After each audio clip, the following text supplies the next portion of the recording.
Hey, a folk studio here. So Hanover's going on right now, so this is going to be a very short intro so I can watch it as this video processes. But today is Fuck Off Friday. I really need to think of a better name. But we're not going to look at a pro replay, we're not going to look at a replay from a specific elo, we're going to look at a replay with a gimmick. And that gimmick this week is an MR Shred team. So we're going to look at a team who is entirely composed of magic resistance shredding. They have Kog'Maw, who can be AD or AP, but everybody on the team can shred MR. And we're just going to look how that ends up working out in later team fights. Early landing is going to be a bit of a standard game, I'll go over that as usual. Part 2, we can start seeing how MR shredding stacks up. I'm not sure what I'm doing with the hand motions, but I'm not doing a second take of this because I want to watch Hanover. So, let's go in. Okay, so we have K-Panda on Kog'Maw, Reven's 101 on Karthus, Glogo on Fiddlesticks, Rumoner on Soraka, Eddie Teach on Rise, Guy McAwesome on Vladimir, Attackis 34 on GP, Tusundre Waifu on Cho'Gath, Dharmer on Alistar, and Boku no Loli on Kale. They have 2 smites. They're running double jungle. Now, I like this because this is supposed to be a game showing off a shred team, and it's going up against a double jungle game. Now, double jungle is really weird because it's shown up every now and then, and nobody knows if it's that good. But first of all, Soraka went with super warding early. She put down 2 wards. You actually only need to put down 1 ward on that lily pad. Or the brush. I forget what the brush is called. But that lily pad with the 5% vision increased sight ward mastery. The 5% sight ward vision increased mastery. You can see both entrances to your jungle. Now, that bottom ward does provide defense from a gank, but you don't really need to put those before the enemy jungler can do anything. Or the enemy double jungle, I guess. So, here we have Cho'Gath. Now, he's in a 1v2. People don't actually know what to do in 1v2s very much. They're so rare nowadays, and usually when you run into them, it's because someone didn't want a jungle and you have a 2v1 top and you hate each other. But when you're organized, what you want to do is zone them as much as possible. So early on, harass Cho'Gath with auto attacks, stand in your creep wave because he can't do anything. But they have a double jungle, so they have to be watching out for ganks. That ward coverage bottom is really solid though. So mid and top are the ones at risk. And I'm just not going to say anything because this is just fun to watch.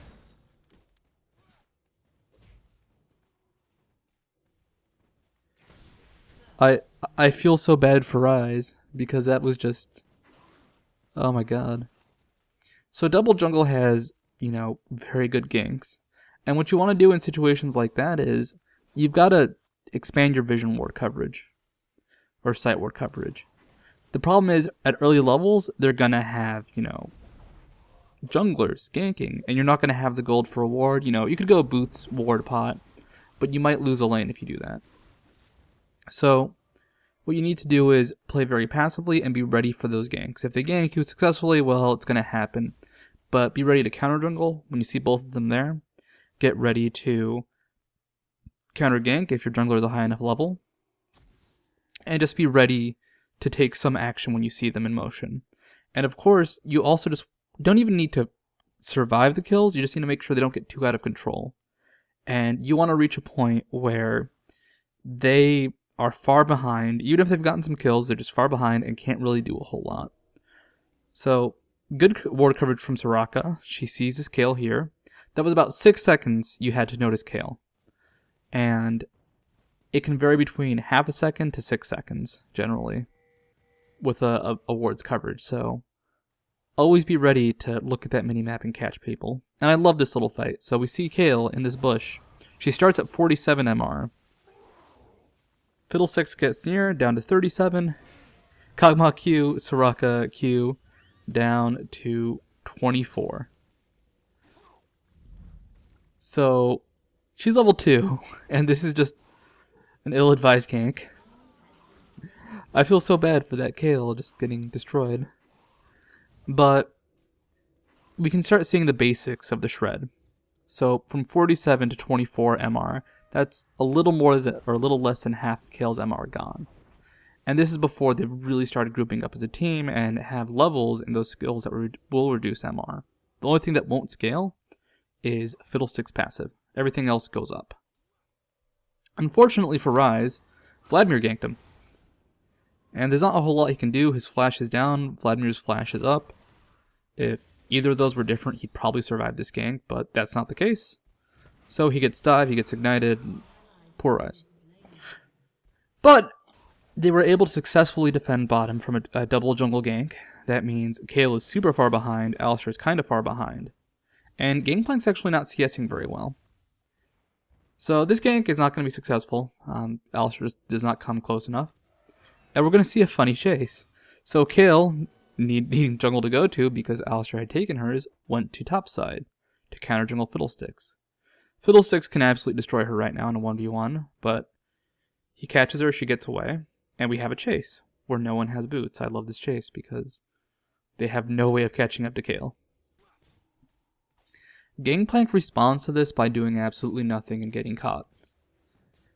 He also is very, very unfortunate with how some skills work out. This is the proest Fiddlesticks fear ever. Right into the wall. But this is entirely Gangplank's fault. He should have noticed that Kayle was being chased by two people, and that even though she was going to get away, he was in trouble. So his response is, of course, to call the enemy team fags. And naturally, if you make a mistake and get caught out of position because the enemy team is ganking you, and it's entirely your own fault, you need to insult homosexuals. That is just the natural response. I can see why he busted that out. But Ryze dies again. That's going to happen a lot. Ryze is just going to get ganked nonstop, and it's actually not worth it in the end. I mean, right there, Karthus picked up a kill on GP. Ryze is 0-3 now. He's becoming worth less and less gold. And this constant aggression going towards Ryze is actually not really doing a lot. If you keep ganking somebody who's behind, I mean, it's good to keep killing someone and keep them down, but if they start picking kills up on you, or just even assists, if you start getting into these trades that aren't worth it. Okay, you kill Ryze, but Karthus got a kill on GP. Ryze was probably worth about 150 gold there. GP was worth, 300. Maybe more because he's been killing Ryze. So these trades are just getting worse and worse and worse. Also, GP isn't CSing very well. You want to reach a point really with ganks where you don't need this babysitting to actually win your lane and just deny someone. You can deny them on your own. You don't need to kill them, just zone them out. But they're just putting all this pressure top. They're not getting much gold. I think they're not even getting much experience. And they're getting into these bad trades. Fiddlesticks was top. He ults and kills Gangplank. Alistar was a little slow there. He could have ulted and Q'd Fiddlesticks and to interrupt his drain, or knock him back to interrupt his, ult damage. But this doesn't happen. And this is just an awesome chase. He gets unlucky with that fear. Had he gone the other direction, he would have been able to just walk out. And Alistar just doesn't have the gas. He has 9 HP. And that fear silence combo, the fear worked for him that time. Fear is a very funny mechanic because it can go incredibly well.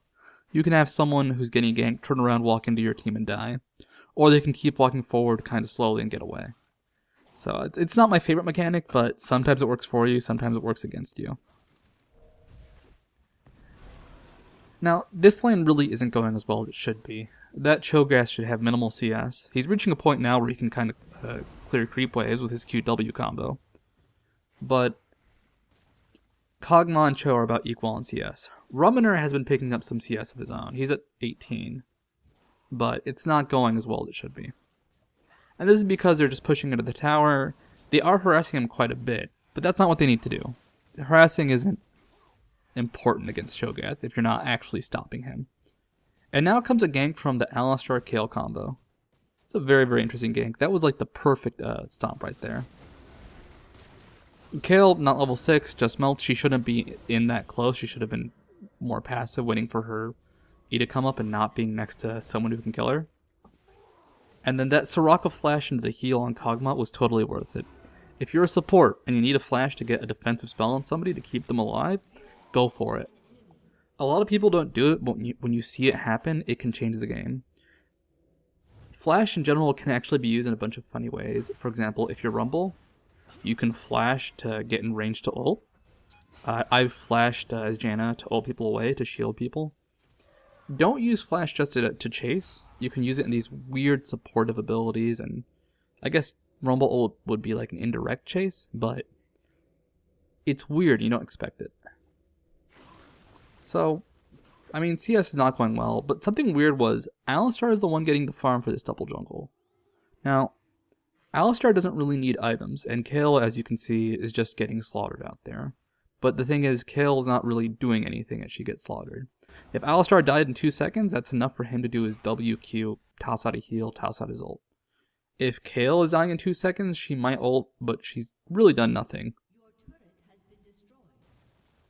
Also, this Vladimir is actually very scary. He's farming incredibly well. He's going to be the bane of the MR Shred's team existence. This is because the MR Shred team is very, very squishy.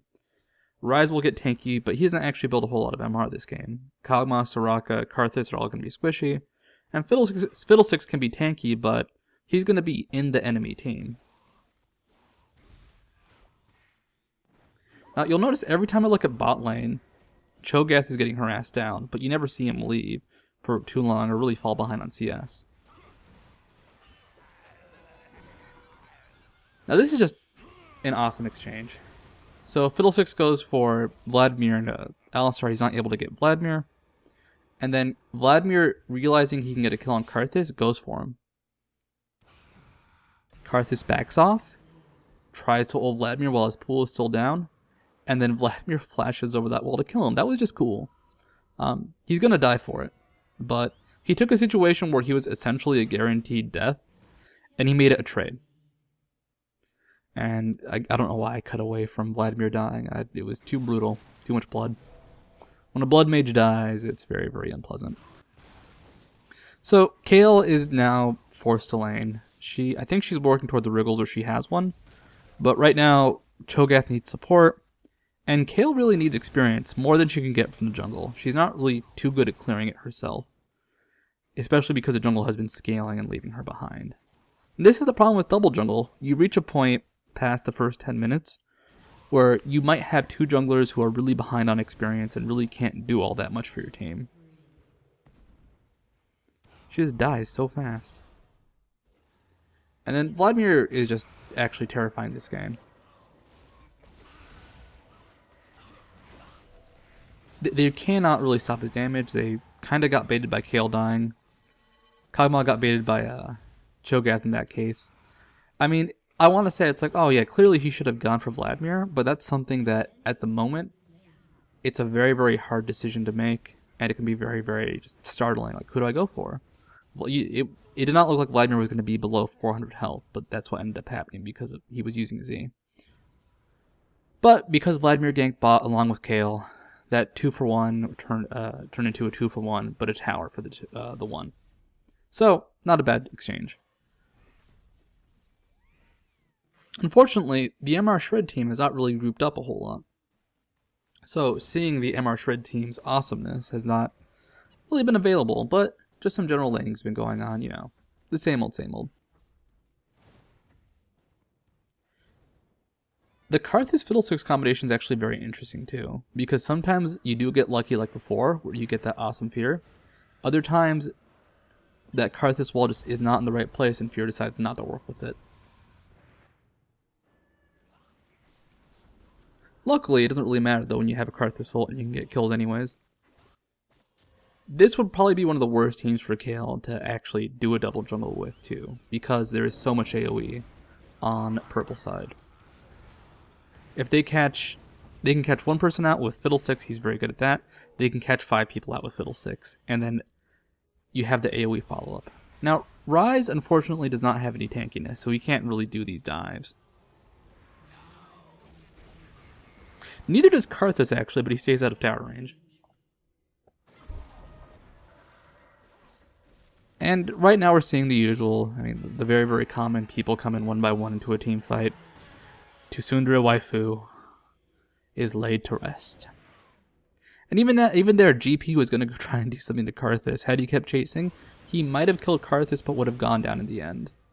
And Ruiner on Soraka is going to do something very funny. He's going to start playing a very, very distant Soraka. He stops showing up to teamfight quite as often, but he side pushes quite a bit, and he has his ult to still heal. I don't know if I like this, I don't know if it was on purpose, but it's what ended up happening, and it kind of works. Not something I'd recommend, but I do like how this plays out. Anyhow, we can start getting to those sweet and sexy teamfights in part 2. And you can see what happens with this blue seal then too. With the studio saying, see you in the next part.